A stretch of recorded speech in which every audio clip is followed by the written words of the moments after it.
conversation que j'avais eue avec Albertine en rentrant du bois avant cette dernière soirée verdurine, je ne me fusse pas consolé qu'elle n'eût pas eu lieu.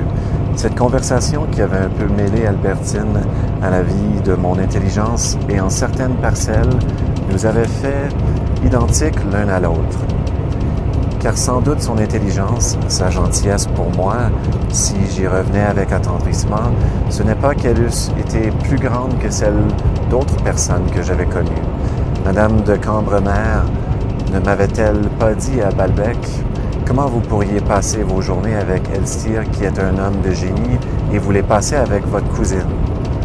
L'intelligence d'Albertine me plaisait parce que, par association, elle éveillait en moi ce que j'appelais sa douceur. Comme nous appelons douceur d'un fruit, d'une certaine sensation qui n'est que dans notre palais. Et de fait, quand je pense à l'intelligence d'Albertine, mes lèvres s'avançaient instinctivement et goûtaient un souvenir dont j'aimais mieux que la réalité me fût extérieure et consista dans la supériorité objective d'un être. Il est certain que j'avais connu des personnes d'intelligence plus grande, mais l'infini de l'amour, en son égoïsme, fait que les êtres que nous aimons sont ceux dont la physionomie intellectuelle et morale est pour nous le moins objectivement définie. Nous les retouchons sans cesse au gré de nos désirs et de nos craintes. Nous ne les séparons pas de nous. Ils ne sont qu'un lieu immense et vague où extérioriser nos tendresses. Nous n'avons pas de notre propre corps où afflue perpétuellement tant de malaise et de plaisir une silhouette aussi nette que celle d'un arbre ou d'une maison ou d'un passant. Et ça avait peut-être été mon tort de ne pas chercher davantage à connaître Albertine en elle-même. De même qu'au point de vue de son charme, je n'avais longtemps considéré que les positions différentes qu'elle occupait dans mon souvenir dans le plan des années, et que j'avais été surpris de voir qu'elle s'était spontanément enrichie de modifications qui ne tenaient pas qu'à la différence des perspectives.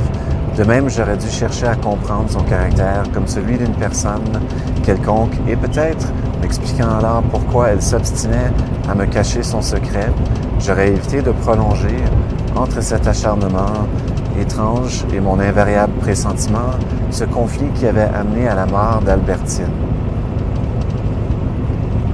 Et j'avais alors, avec une grande pitié d'elle, la honte de lui survivre.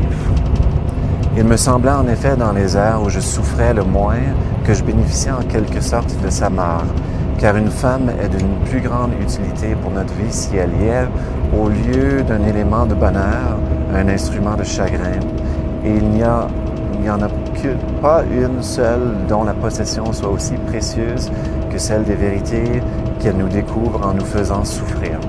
Dans ces moments-là, rapprochant la mort de ma grand-mère et celle d'Albertine, il me semblait que ma vie était souillée d'un double assassinat que seule la lâcheté du monde pouvait me pardonner. J'avais rêvé d'être compris, de ne pas être méconnu par elle, croyant que c'était pour le grand bonheur d'être compris, de ne pas être méconnu, alors que tant d'autres eussent mieux pu le faire. On désire être compris parce qu'on désire être aimé, et on désire être aimé parce qu'on aime. La compréhension des autres est indifférente et leur amour important. Ma joie d'avoir possédé un peu de l'intelligence d'Albertine et de son cœur ne venait pas de leur valeur intrinsèque, mais de ce que cette possession était un degré de plus dans la possession totale d'Albertine. Possession qui avait été mon but et ma chimère depuis le premier jour où je l'avais vue. Quand nous parlons de la gentillesse d'une femme, nous ne faisons peut-être que projeter hors de nous le plaisir que nous éprouvons à la voir, comme les enfants quand ils disent « Mon cher petit lit, mon cher petit oreiller, mes chères petites aubépines ». Ce qui explique par ailleurs que les hommes ne disent jamais d'une femme qui ne les trompe pas « Elle est si gentille ». Et le disent si souvent d'une femme par qui ils sont trompés. Madame de Cambremer trouvait avec raison que le charme spirituel d'Elstir était plus grand, mais nous ne pouvons pas juger de la même façon celui d'une personne qui est, comme toutes les autres, extérieure à nous, peinte à l'horizon de notre pensée, et celui d'une personne qui, par suite d'une erreur de localisation consécutive à certains accidents mais tenaces, s'est logé dans notre propre corps au point que nous demander rétrospectivement Si elle n'a pas regardé une femme un certain jour dans le couloir d'un petit chemin de fer maritime, nous fait éprouver les mêmes souffrances qu'un chirurgien qui chercherait une balle dans notre cœur.